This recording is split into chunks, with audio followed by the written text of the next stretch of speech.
Alrighty, and welcome back, guys. So this is going to be a full guide on how to get nuked out. Before we get into that, I want to show you something that I'm really excited about and I've been working on behind the scenes for quite a bit of time. We officially unlocked and launched a few shirt designs out there now. So I'm currently rocking Exclusion Matter. This one, honestly, I can't decide which of the two shirts is my favorite. Definitely check the link in the description to see this one and the other shirt.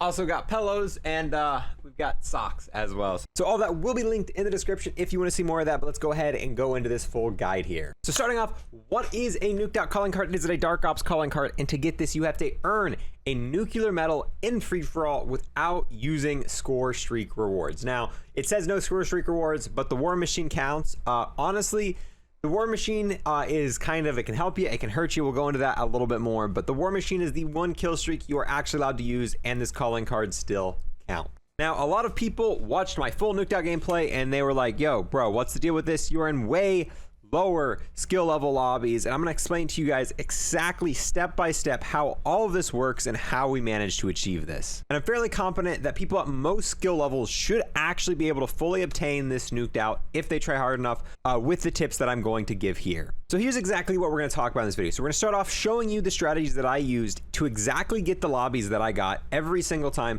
Then we're gonna talk about the class setup I used. We're gonna talk about the map you wanna be playing, the strategies you wanna be using, and kind of the whole setup after that. Now, starting off, we're going to talk about the lobbies and how exactly all of that works. Now, some people are going to call this reverse boosting. I don't personally see it that way. You can call it whatever you want, not going to bother me. Just going to give my opinions and how I kind of feel about this and so on. All right, so now how the skill-based matchmaking in this game works is it goes off your last 10 games and it goes based off of your average score per minute for these last 10 games. So if you're doing really well, getting a lot of score per minute, absolutely getting as many kills as possible, obviously you're going to be placed in higher lobbies with other people who have a very high score per minute. And on the other hand, if you're not getting a high score per minute, you're going to be placed in worse lobbies. Now, one thing about this is it only goes off these last 10 game played. So anything before this doesn't count. Doesn't matter how good you were doing before this or anything. And another thing is if you don't fully complete a game, it does not show up here. So let's say you're doing really well, going a 20 kill streak, absolutely dominating, and you back out of the game, it is not going to be counted on these last 10 game played. So it's going to pretend like that game never happened. It's a complete erase. As far as the game knows, it doesn't care. So because of this fact, what you can do, let's say there's a challenge that you need to do that is a hard challenge to do. You know you're not going to do very well in it, and it is going to lower your average kills per game in a game of free-for-all. So your score per minute's going to go down and put you in worse lobbies. Now would be the time to do that challenge. So for me, one of the challenges I was working on while going for this is, unfortunately, when I was getting the Sigma Gold, all of my hunter challenges got reset. Even though we technically have the mastery card unlocked for this, it isn't unlocked for us anymore. So I have to go back, and this goes up to 500. I've got to get 500 kills with the Sigma. So I've got to get this done. I've still got to get another 250 kills with the Sigma, which is going to take forever. And if you guys know anything about this game, if I'm running around Sigma only, I am not going to be doing as good as what I normally would. Let's say I normally get between 25 to 30 kills in a free-for-all game. While I'm going for this challenge, I'm only going to be getting 5-10 kills, because as we know, everyone likes to run flak jacket, and when people run flak jacket and you use rocket launchers, you have a bad time. So if you need to currently work on getting this hunter calling card for the Sigma, and I got to do it for the RPG as well, but the RPG we're going to end up doing a little bit better with, because the RPG is just a better weapon than the Sigma. And obviously there's tons of other challenges in this game that you can work for besides the Sigma kills. I just thought the Sigma kills was a great example because most people aren't going to have this done, so it's something that you probably have to work on, and most people aren't going to do that well while going for this. So it's definitely going to put you in easier lobbies. Now another thing you could do, let's say you're a bad sniper. I myself am a very bad sniper. So if I snipe for 10 games in a row, I'm going to be placed in way worse lobbies just because I suck at sniping. And on top of that, if you really wanted to, you could even challenge yourself. You could go quick scope only or no scope only or whatever. Essentially, you're still playing for real. You're still trying your hardest. It's just now you're trying to get clips for some sort of video you're making, and obviously you're not playing as good, because if you're a bad sniper, I'm a bad sniper. I can't snipe. If I try using a sniper, I'm going to go really negative each and every game just because I can't snipe. So like I said, there's tons of options for this. There's always something you could be working on, progressing on, that you could be doing while you're doing this, so you're not wasting any time. You're not going into games throwing game, just sitting there not doing anything. Because one, that's boring. Why would you want to do that when you could go out of your way and you could be working on something that at some point you're going to need to complete anyway, and now you're just killing two birds with one stone. So now how you want to do this effectively. So here's kind of two different pieces of information I put out on the table. Now we're going to combine them. So essentially, if you play 10 bad games in a row going for Sigma kills, you're trying to get your Sigma calling card, right? After those 10 games, you are going to be in a way lower skill bracket than what you normally are in because you've been playing with the Sigma. So now you're going to be playing against people who normally do as good as what you do when you are working on Sigma challenges. And as I was saying with this after action report, if you back out of a game, it does not count for this board here. So essentially, this 11th game you're gonna play, you have unlimited tries to keep trying this game. And let's say you go on a 15 kill streak and you die. All you have to do is back out and search for another free-for-all game, and it's gonna pretend like that 15 kill game never happened. So you can just keep constantly retrying to get your 11th game as many times as you want. Now, if you really wanted to, you could obviously you could just reverse boost this. You could just throw 10 games in a row, getting 0 kills 10 games in a row, and you'd probably put in the easiest lobby in the world for your 11th game. Me personally, I want to be, doing two things at once. I want to be making progress for something else, or, doing something at least productive, because sitting in 10 games in a row doing nothing sounds like the boringest thing in the entire world for me. But once you've got that set up, you're probably not going to get it on your first game, but you have a ton of attempts, and these are going to be a lot easier lobbies than what you'd normally be in. And using that strategy, I think the average player will be able to get a nuked out, whereas they normally couldn't have. But now that we're done with that, we're gonna go into class setups, the maps that I would recommend, and other general strategies. So for me, I got mine on Amada, and I was essentially in the entire live stream we did, if you were watching it, you know that I was waiting for that map, because in my opinion, this is probably the single easiest map in the entire game, is Amada, to be able to go ahead and get these challenges done. Just because the spawn control and kind of where you can sit at is very, very good for getting high kill streaks and having cover, and essentially a way out if someone pushes you and you need to take a step back for a minute. Now, obviously, there's other maps you can play, like Cartel. We got some pretty decent high streaks on Cartel, but I think your best single bet is Amada. I'm going to link the full gameplay of our Amada gameplay in the description below, so you can really sit and kind of watch through the entire strategy I use and kind of the area I patrol. There's one specific side I sit on in that gameplay, and that is where I sit the entire game. That side is very strong for map control, and after you play a few games there and really get kind of the spawn pattern down, and when you're in these easier lobbies, you really shouldn't have any issue at all getting this nuked out, given a few hours of time just to sit down and grind for it. And on top of that, I would 100% recommend playing core for this. I mainly play hardcore. Hardcore is kind of my main game mode in this game, even though usually I'm a core player in other previous games. With this game, I play hardcore for the most part. And even given that, I still had to play core for this challenge. Unfortunately, in hardcore, the player base is a lot smaller, and when you have a lot smaller of a player base, there's just going to be better players on average in that pool. And on top of that, there's zero chance for turning on someone. If someone sees you before you see them in hardcore, all it takes is one bullet, you're gone. That entire streak is completely ended. Whereas I haven't played any core of this game up until working on this challenge. I was able to go in core, kind of find a class that I liked, and really kind of get it down just enough just to get this nuked out, and then I headed back into hardcore after that. So even if you're really good at hardcore and you hate core, I would 100% recommend switching to core. I don't know if I would have been able to get this on hardcore. Also, regardless of what platform you are playing on, you need to make sure you have crossplay on. On average, you are probably going to be getting harder and sweatier lobbies when you have crossplay turned off, just for the fact, just like I was saying earlier, when you lessen the pool of players you can play with, usually you get matched with more sweaty players more often than what you do when you have a wider open playing pool. So even if you have crossplay turned off 99% of the time, while going for this nuked out, I would turn it back on just to be able to get this. That way you get a little bit easier lobbies for this challenge. Now with all that, we're gonna go over the class that I used for my nuked out. I don't have a ton of core classes, because like I said, I'm a hardcore player, but this was a class that I made within kind of like a day, and then I was able to use this class to get a nuked out in core using this as a hardcore player. So I was using the M16. I know it's been nerfed and not as many people use it, but I still think it's probably the best bet for me to get it. I know a lot of people use the AK and other stuff, so try that out if it helps you. We're rocking the there's just a simple reflex sight on here, the titanium barrel for that extra fire rate, the jungle style mag for the quicker reload speed without any of the negative ADS hits, the airborne elastic wrap just so you get that less flinch and you can aim while proning, because you know drop shotting is a thing. And then we use the Raider stock for that 30% sprint to fire time and then aim walking smooth. A little bit of hip fire accuracy, but if we need a hip fire, I'm probably swapping to my secondary anyway, so I didn't really hip fire too much, pretty much at all with this. If I needed someone close range gone, we swapped real quick to our secondary weapon. All right, but now moving into the secondary weapon. Here we are using the Spaz just because I think it's probably the best backup weapon in core in my opinion. Rocking the Task Force barrel with that extra damage.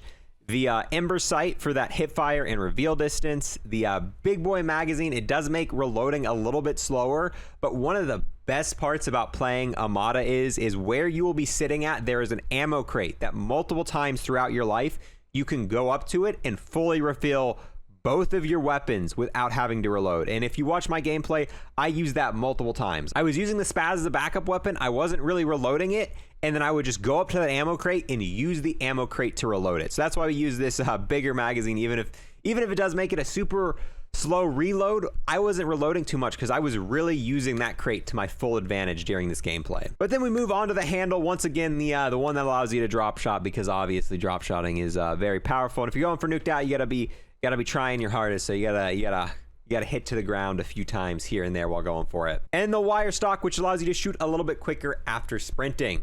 Now, when it comes to our tactical, stim shot, obviously, if you're losing an engagement, you can peek back, take a stim shot, get full health. That way you can re-peek again. Simtech, just because I think it's the best in this category. Field mic, so obviously if you don't have a UAV or harp up, you can kind of see where they're at without having to rely on anything.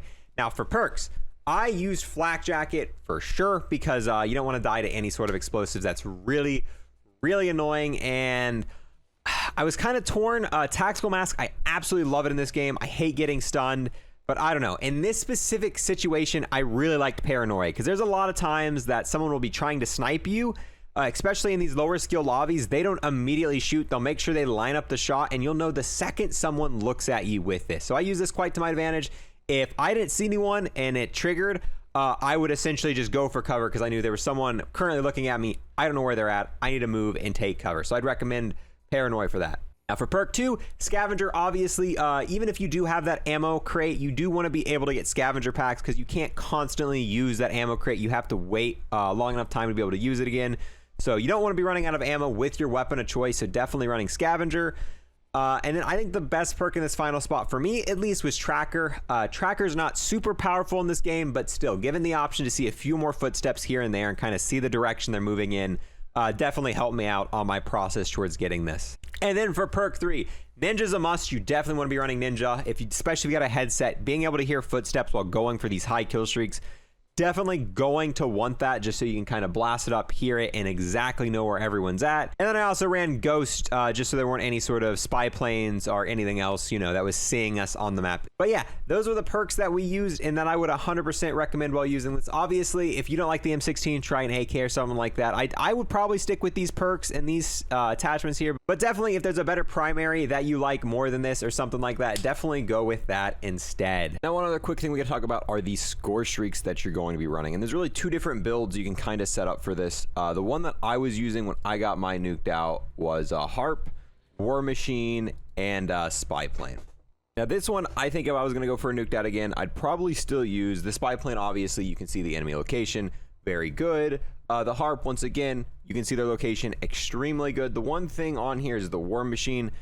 Yes, the War Machine kills do count towards a Nuked Out, even though it says kill streaks don't count. Since it's technically a weapon you hold in your hand, it still counts for it. Same thing, I'm pretty sure the combat bow counts too, but you wouldn't want to use the combat bow, trust me. The War Machine is very high risk, high reward when it comes to going for your streaks, especially in free-for-all. The one thing you have to realize here is in free-for-all, there's a lot of revenge spawns. So you'll kill someone and they'll spawn very close to you, and a lot of times they'll push you right back. And with spawn protection, you've got to wait about 5 seconds before you're even able to kill someone with the War Machine. And I've lost a few good Nuked Out streaks because people spawned, they rushed me, I had my War Machine in my hands, and it doesn't matter. You can hit them with every single bullet, and if they haven't got rid of that spawn protection, they're gonna kill you. You can't kill them with the war machine. You're either gonna have to swap weapons or punch them, because it doesn't matter if you direct impact them with every bullet. With that spawn protection, they're invincible. So I would kind of recommend the war machine. You just have to be careful. You kind of got to keep an eye on the enemy spawning around you and what time they spawned in and how long it's going to take for them to get you and whatnot. So I would usually wait till I got my harp, call in the harp, and then after the harp's in, call in my war machine and kind of keep track of everyone on the mini map and make sure they've been in the map for a bit before I try to kill them.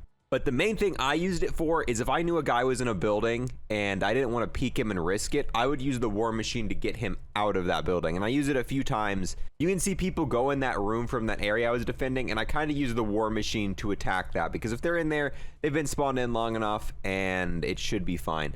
Now, if you don't want to risk it and you don't want to use the war machine, which I think would not be a bad option, armor is also really good because it can potentially save your life in a scenario if you're losing an engagement, or obviously counter spy plane if you just want to stop people from having the UAV. But you have ghost on, so as long as you're moving around, they're not going to see you anyway, but this will stop them from seeing you shoot on the mini map and whatnot. So it's really up to you. I personally ran these 3 kill streaks, and I think if I was going to go for it again, I'd run it out. But you could also use counter spy plane in this method, and you can also, instead of using counter spy plane, use armor. And that's kind of the benefits of them all. So I kind of recommend the war machine, but you just have to be really, really careful, because I died on like a 25. I died on, I think, a few 26s too, because just I was playing a little too aggressive with the war machine, and it will get you killed if you run into someone with spawn protection. But with that, boys, that is really the full set of tips that I have for this. And I know it's not the most cut and dry thing ever. Some people are going to 100% see this as reverse boosting, and if you do, I don't blame you. It's clearly not playing matchmaking 100% normally, just playing nonstop. But there are some challenges you are just going to have to do at some point or another. And if you want to mess around with a sniper for a few games, why are you not allowed to mess around with a sniper anymore? One of my favorite things to do in previous CODs was to use really dumb class setups and just see what we could accomplish with it. Going riot shield only and stuff like that in past Call of Duties was always a favorite thing of mine to do. And I hate the notion where if you just want to have fun and mess around for a little bit, that it's going to be considered reverse boosting. It's not like you're going into the game purposely just throwing, walking in the air, spinning, shooting. You're still trying. You're just trying in a way that is currently fun for you to be playing. Because even if I suck at sniping, I still enjoy sniping here and there. I still enjoy going around, trying to get quickscope, seeing if I can actually pull off a decent clip here and there. Usually it doesn't happen, because like I said, I'm a really bad sniper, but I hate the fact that people can't even seem to just screw around in matches anymore using class setups that are weird, funky, and just have fun without it being, oh wow, you're purposely gaming the system. And when it comes to the Sigma kills, I'm going to have to do this at some point. So when I go and get these, oh my God, I thinking about it, I hate it. When I go and get these 500 Sigma kills, oh, dude, just saying it upsets me a little bit. Is that going to be reverse boosting when I go and get those? I can guarantee you I'm going to have a blast the second I get my 500th and I'm done. Those next 10 games are going to be fun. They're going to be a lot of fun. But the building up to it, the getting the Sigma kills are not going to be fun. But yeah, to be honest, I don't know. But so I know it's a gray area, and I know some people are going to disagree with me, and they're going to dislike this video, and they're going to hate it. But yeah, that was the full method we used. Love it or hate it, that is it. And like I said, if you follow this guide fully all the way through, I feel like just about anyone in any skill bracket could probably go and knock out a Nuked Out to be able to get that Dark Ops Master within a couple of days, or maybe even just one day of trying this, depending on the luck you have and your general skill level. But yeah, with that, boys, I'm going to go ahead and wrap that up. If you have any more tips, as always, leave them below and I'll favorite them. That way they rise to the top. If I wasn't able to help you and you're looking for more information, more tips, definitely go in the description. Look for the things that I favorited. That way, find some things that helped other people and they'll potentially help you as well. And if you're looking for awesome shirts, some grinding shirts to use while you're grinding this out, grinding zombies out, definitely check out the store in the description. Trust me, these are going to be, when we're going for high kill streaks now, this is going to be my grinding shirt. When we're going for high rounds and zombies, you know we're going to be rocking this, going for those high rounds. It's our new grinding shirt, boys. But with that, thank you guys for watching, and I'll see you guys next time.